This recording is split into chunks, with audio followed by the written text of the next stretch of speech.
Good morning, students. I welcome you to part 3 of the poem The Cold Within. In the previous part, that is part 2, we had done the first 4 paragraphs where we had seen that the poem talks about 6 humans who are trapped by chance in a desolate and extremely cold condition, where each one of them is having a single stick of wood in their hands. The fire is dying out around which these 6 people are sitting.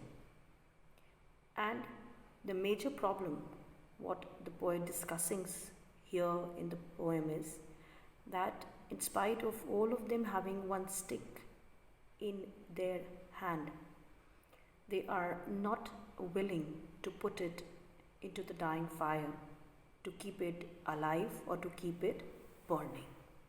And the reason what he gives are many. He says there is a lot of discrimination on the basis of their color, their caste, religion, their values. All that is being mentioned by him in the poem here. He talks about 3 different people. First one, who has a malice against a black person, and she doesn't want to put the stick into the fire because she has racial discrimination towards the black man and feels that she cannot put her stick to benefit a black man. Second man, when he looks around, he notices that there is a man in the group who is not of his church or of his religion, and he also disagrees and refrains himself from putting his stick into the fire.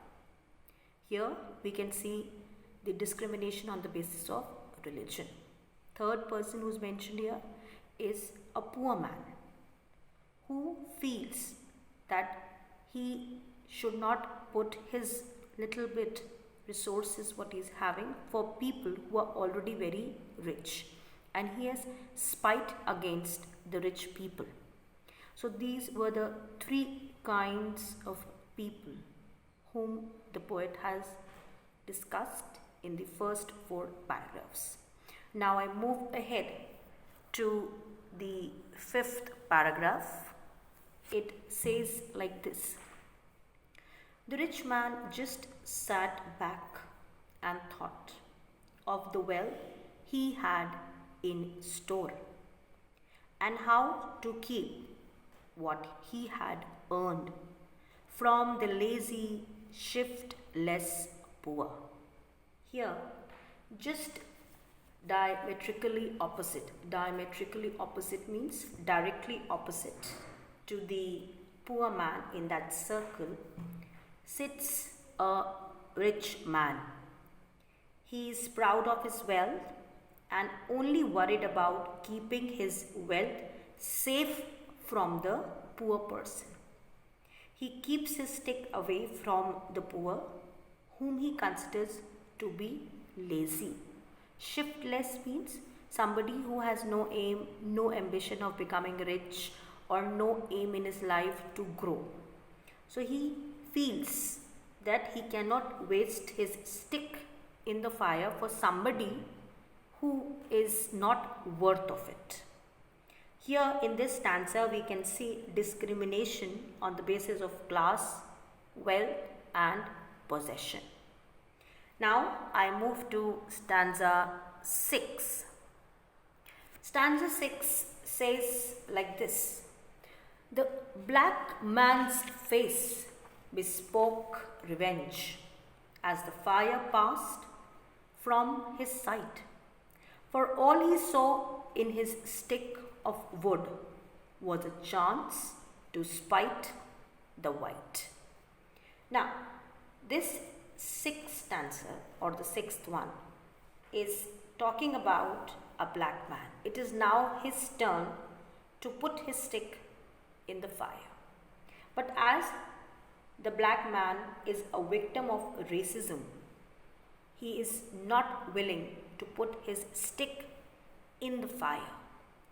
to save the lives of people who are white. The second line says, as the fire passed from his sight, he's seeing that slowly and gradually the light or the fire is fading out. It's coming to an end. But he is not bothered about that fire. He's not bothered about this dying fire. What is he bothered about? His hatred, his revenge. The first line, you see, it says, face bespoke revenge. Means the expressions on his face are full of hatred, revenge, which has arisen due to racial discrimination. He is full of ill will against his oppressors. Ill will means hatred, malice against his oppressors. Oppressors mean the torturers who have insulted him, who have shown disrespect to his community and considers their community to be superior. So his desire for revenge has become so strong that he is not bothered about the fire which is dying out. He has no thought, no concept of saving that fire which is fading out.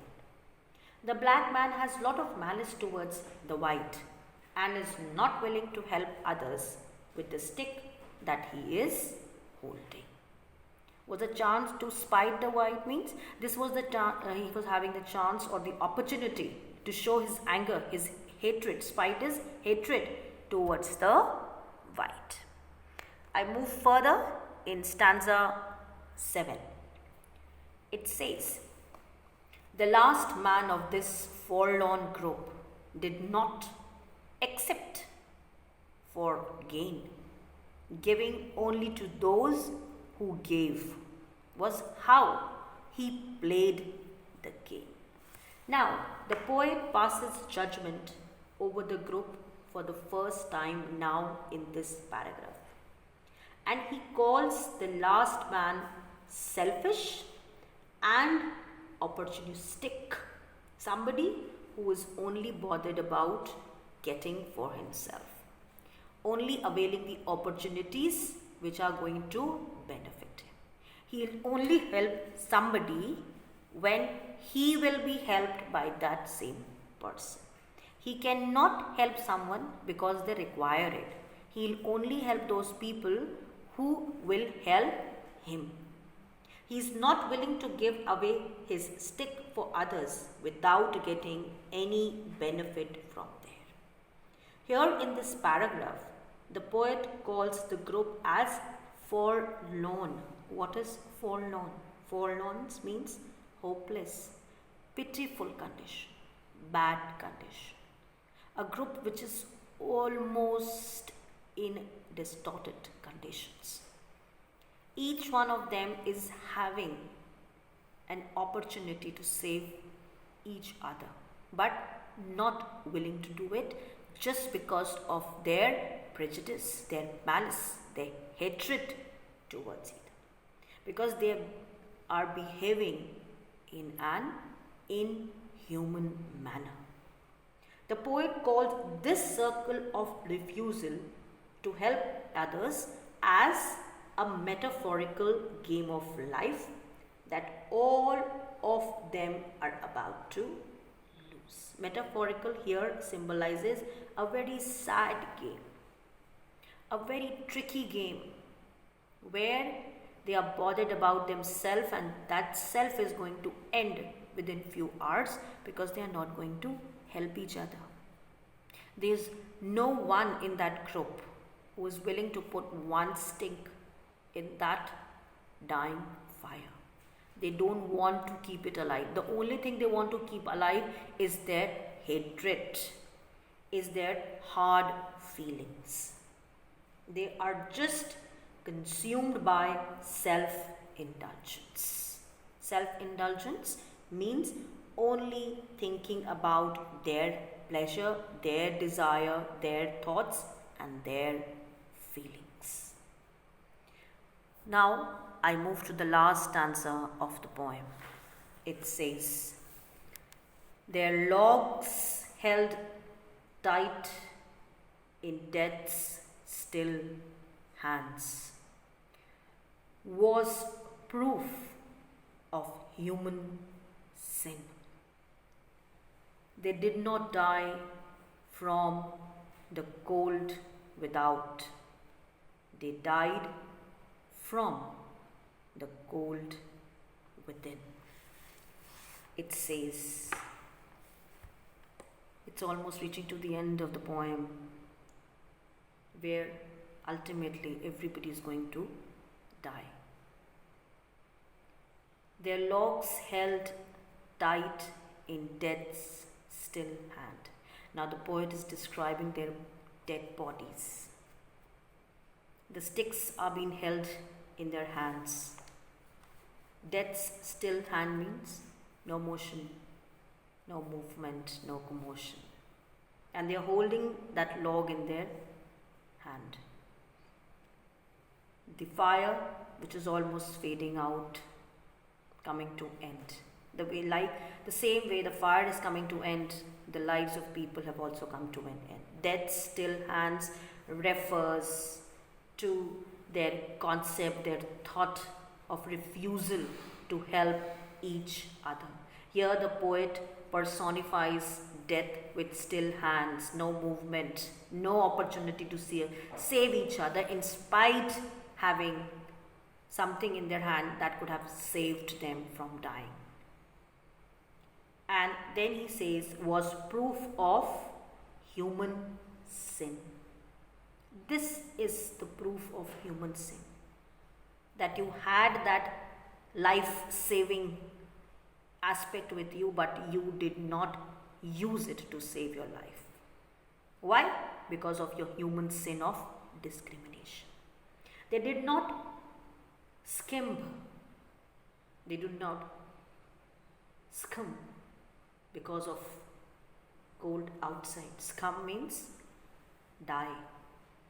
They did not scum because of the cold weather, the bitter cold, but perished because of their apathy.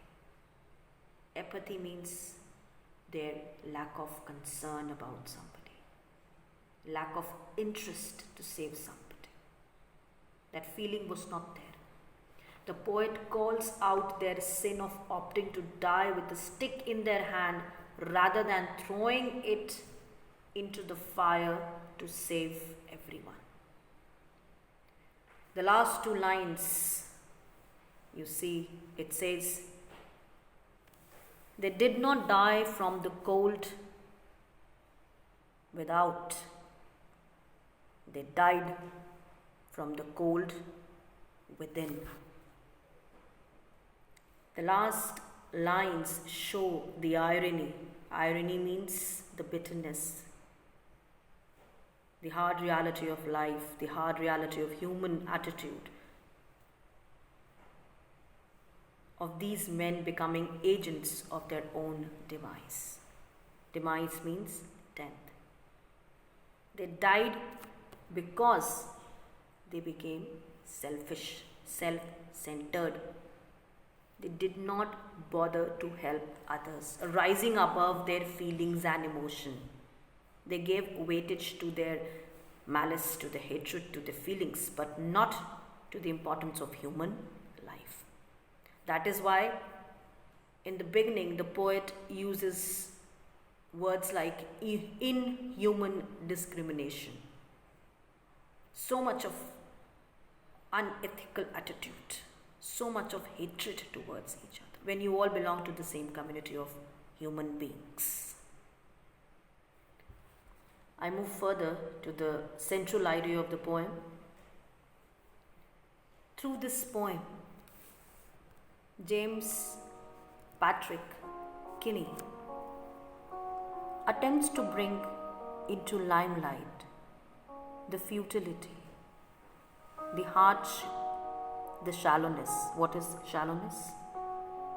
Negative thoughts of discrimination, bigotry, being partial, prejudice, and preconceived notions.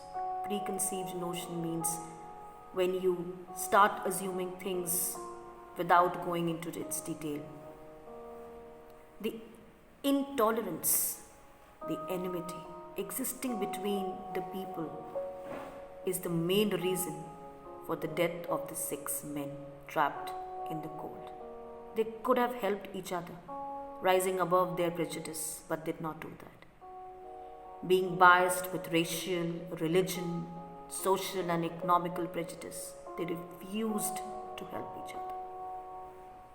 So the central idea of the poem revolves around the lack of love, compassion, unity and understanding in human beings. The cold within us denies us and stops us from developing the warmth of companionship and friendship. And why it arises? It arises because of illogical and orthodox belief in the concepts of discrimination and prejudice. If the 6 people are here, or the 6 humans here, could have once thought about life more important, or giving it weightage over their thoughts, they could have saved each other. But that did not happen. That is why the last 2 lines of the poem are the complete summary for this poem. They say, they did not die from the cold without. They died from the cold within. That cold within is still surviving in human beings today. We need to overcome our selfishness, our self-centeredness. Then only we'll be able to value the human characteristics, the human relations of companionship and friendship. With this, children, I come to the end of this poem, The Cold Within, by James Patrick Kinney. I would be forwarding the assignment to you, and you can answer the questions. If you have any doubt, you can ask us. Till then, have a nice day. Thank you.